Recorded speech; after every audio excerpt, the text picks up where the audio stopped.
Mahanadi serial இப்போ செம்ம இன்ட்ரெஸ்டிங்காக போயிட்டுருக்கு. இவ்வளோ நாளாக விஜய் காவேரிக்கு பிரச்சனை கொடுத்துருந்தது பசுபதி தான்.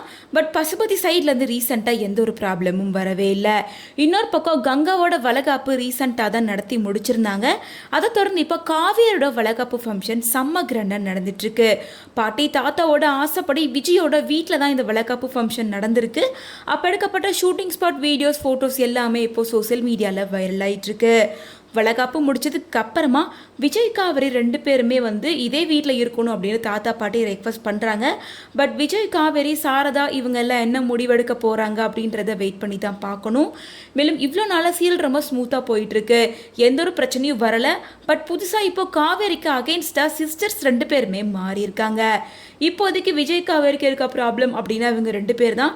ஸோ கூடிய சீக்கிரமாகவே பசுபதியும் ஜாயின் பண்ணிப்பார் அப்படின்ற மாதிரி தான் இருக்குது. ஏன்னா பசுபதியை இவ்வளோ நாளாக காமிக்கவே இல்லை. இப்போ ஒரு ஷூட்டிங் ஸ்பாட்டில் இருக்க மாதிரியான நிறைய பிக்சர்ஸை ஷேர் பண்ணியிருக்காரு. விஜய் காவேரியோட வளகாப்பு முடிச்சதுக்கு அப்புறமா பசுபதி ரிட்டர்ன்ஸ் அப்படின்ற மாதிரி தான் இருக்குது. ஸோ என்ன நடக்க போகுது அப்படின்றத வெயிட் பண்ணி தான் பார்க்கணும்.